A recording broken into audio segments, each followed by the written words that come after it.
आज ही Doubtnut app download करें। Doubtnut पर होगा अब आपके सभी मैथ्स, केमिस्ट्री, फिजिक्स और बायोलॉजी डाउट्स का सफाया। बस अपने क्वेश्चन की फोटो खींचो, उसे क्रॉप करो और तुरंत वीडियो सोल्यूशन पाओ। Download now. हेलो एवरीवन, इस क्वेश्चन में हमें क्या फाइंड करना है? Find the area of the region bounded by the parabola y is equals to x square and y is equals to mod x। Okay, तो देखो इस क्वेश्चन में क्या बोला है। इस क्वेश्चन में बोला गया है कि हमें area of region bounded by the curve, इन दोनों कर्व से बनने वाला जो एरिया है वो हमें फाइंड करना है। तो देखो हम इसको प्लॉट कर लेते हैं। पहले हम इन ग्राफ्स को प्लॉट कर लेते हैं। देखो पहली जो इक्वेशन है that is y is equals to x square, ये किसकी इक्वेशन है? ये है आपकी equation, that is equation of parabola. Okay, तो देखो ये इक्वेशन ऑफ पैराबोला की इक्वेशन है। और दूसरी है y is equals to mod x की, y is equals to mod x। तो ये जो मॉड x फंक्शन है, ये मॉड x फंक्शन को हम क्या लिख सकते हैं? y इज इक्वल्स टू, ये मॉड x फंक्शन होता है x for x greater than 0 और minus x for x less than 0। तो ये होता है मॉड x फंक्शन। अब देखो इसको हम लोग प्लॉट करते हैं। तो जो मॉड x फंक्शन होता है ये कैसे होता है? जब इसकी वैल्यू ग्रेटर देन 0 होती है, x की वैल्यू जब ग्रेटर देन 0 होती है तो ये होता है y is equals to x का फंक्शन बन जाता है। देखो ये ऐसे लाइन खिंच जाएगी, ये आ जाएगा आपका लाइन ऐसे। और जब ये x की वैल्यू लेस देन 0 होती है तो ये होता है y is equals to minus x। तो माइनस x क्या डिनोट कर रहा है? ये नेगेटिव स्लोप, तो ये हो जाएगा ऐसे। ओके, तो ये हो गया आपका मॉड x फंक्शन का ग्राफ। अब सेकंड इक्वेशन क्या दी है? y is equals to x square. तो y is equals to x square जो होता है इसका ग्राफ होता है समथिंग लाइक दिस। ओके, तो इसका ग्राफ होता है ऐसे, ये यहाँ पे दोनों इंटरसेक्ट करते हैं ओरिजिन पे, फिर उसके बाद ऐसे इंटरसेक्ट करते हुए ये लाइन ऐसे पास होती है। ओके, तो ये है इसका ग्राफ। अब हमें area of shaded region find करना है। तो देखो ये वाला जो एरिया है ये दोनों इक्वेशन के लिए कॉमन है। ओके, ये वाला जो एरिया है ये दोनों ही लाइन, ये दोनों इक्वेशन के लिए कॉमन है और यही हमें फाइंड करना है। तो हम लिख लेते हैं, ये हमें दिया है y is equals to mod x और ये हमें दिया है y is equals to x square. और ये एक्स स्क्वायर ही अपर पैराबोला का इक्वेशन होती है, that is y is equals to x square upper parabola की इक्वेशन हो गई। अब देखो सबसे पहले क्या फाइंड करना पड़ेगा मेरे को? ये इंटरसेक्शन पॉइंट फाइंड करना पड़ेगा।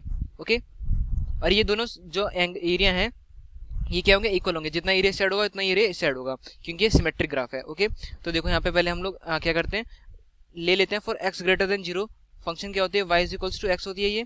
तो फॉर x ग्रेटर देन 0 के लिए मैं इसका फाइंड करता हूँ, क्या कहते हैं इसका हम लोग फाइंड कर लेते हैं, that is your point of intersection. तो y is equals to x हो गया। और दूसरी इक्वेशन है that is y is equals to x square. तो इन दोनों का क्या करते हैं हम लोग? इक्वल कर लेते हैं। तो यहाँ से हमारे पास इक्वल आएगी, यहाँ से मैं y के लिए पुट कर दूंगा x, तो हो जाएगा x is equals to x square. अभी x इस साइड आएगा तो ये वैल्यू हो जाएगी x square minus x is equals to 0। तो x कॉमन लेंगे, यहाँ से वैल्यू आएगी x minus 1 is equals to 0। तो यहाँ से दो वैल्यू आएगी, that is x equals to 0 और x equals to 1।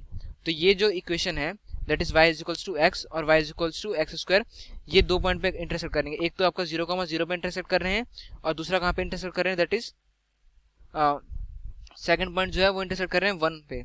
Okay, x की वैल्यू 1 है और जब x की वैल्यू 1 है तो y की वैल्यू भी 1 ही होगी उस पॉइंट पे, क्योंकि y is equals to x है तो 1,1 पे इंटरसेक्ट कर रहे हैं।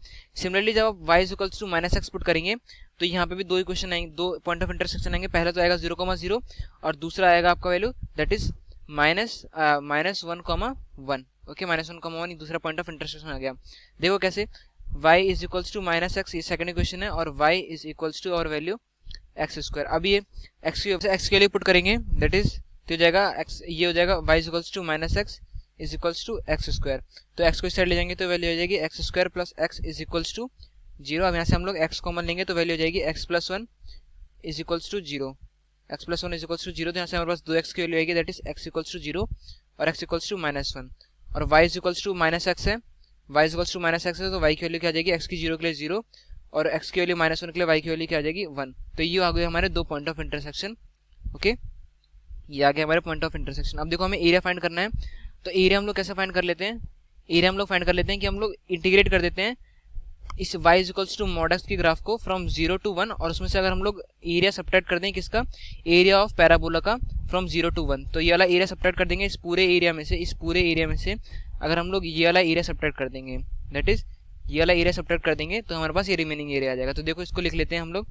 तो हमारे पास जो एरिया आ जाएगा, area of shaded region, area of shaded region, तो ये आ जाएगा हमारे यहाँ से, लिमिट हो जाएगी फ्रॉम 0 to 1, लिमिट हो जाएगी फ्रॉम 0 to 1 y dx। ये हमने किसको इंटीग्रेट कर रहे हैं? ये हम लोग इंटीग्रेट कर रहे हैं y is equals to mod x के फंक्शन को, और इसमें से हम लोग माइनस का कर देंगे 0 to 1 y, इसको कुछ y डैश ले लेते हैं, y डैश dx। ओके, क्यों लिया हमने? क्योंकि दूसरा फंक्शन क्या है? y पैराबोला का equation that is y equals to x square. अब इन दोनों की वैल्यू को पुट कर लेते हैं क्योंकि हमें इंटीग्रेशन करना है dx के रिस्पेक्ट में। तो यहाँ से वैल्यू आ जाएगी दैट इज, अब यहाँ से वैल्यू इक्वल्स हो जाएगी, अब from zero greater than zero के लिए हम लोग इसको इंटीग्रेट कर रहे हैं, तो y की वैल्यू क्या हो जाएगी x, y equals to x dx limit from zero to 1 minus parabola की इक्वेशन क्या आ जाएगी, y equals to x square, यहाँ से x square dx limit from zero to 1। अब यहाँ से वैल्यू हो जाएगी इंटीग्रेशन ऑफ x क्या होता है, integration of x raise to the power n dx is equals to x raise to the power n plus 1 divided by n plus 1। तो ये वाला फॉर्मूला हम लोग यूज़ करते हैं और यहाँ पे हमारी वैल्यू हो जाएगी दैट इज, इसका इंटीग्रेशन हो जाएगा x square upon 2 limit from 0 to 1 और इसका इंटीग्रेशन हो जाएगा x cube upon 3 limit from 0 to 1। Okay, यहाँ पे n की वैल्यू क्या है 1 और यहाँ पे n की वैल्यू 2। तो अब इसको लिमिट की वैल्यू पुट कर देते हैं, तो ये लिमिट की वैल्यू हो जाएगी 1 upon 2 minus lower limit put करेंगे तो 0 स्क्वायर अपॉन 2, तो वैल्यू 0 ही रहेगी, माइनस यहाँ पे वैल्यू पुट करते हैं तो अपर लिमिट पुट करेंगे तो हो जाएगी 1 cube upon 3 minus 0 cube upon 3। तो यहाँ से हमारी वैल्यू आ जाएगी दैट इज, ये हो जाएगा 1/2, ये तो वैल्यू पूरी 0 हो गई और यहाँ से ये वैल्यू वाली 0 हो गई, तो यहाँ से वैल्यू बची माइनस 1/3, 1 की वैल्यू इज इक्वल्स टू 1। अब यहाँ पे हम लोग एलसीएम लेते हैं, तो एलसीएम कितना आएगा 6, यहाँ वैल्यू आएगी 3 माइनस 2, तो 3 minus 2 value is equals to 1 upon 6। तो 1 अपॉन 6 क्या हो गया, एरिया हो गया for the one part, area क्या हो गया फॉर दी वन पार्ट, इस शेडेड रीजन का एरिया हो गया। बट हमें तो टोटल एरिया चाहिए था, तो टोटल एरिया के लिए हमें क्या करना पड़ेगा, इसको 2 से मल्टीप्लाई करना पड़ेगा। तो टोटल एरिया क्या हो जाएगा, इसका टोटल एरिया हो जाएगा 2 times of that area that is 1/6, यहाँ से वैल्यू आ जाएगी 1/3। तो 1/3 is our final answer for this question. Thank you. Class 6 से 12 से लेके नीट, IIT, JEE मेंस और एडवांस के लेवल तक 10 मिलियन से ज़्यादा स्टूडेंट्स का भरोसा।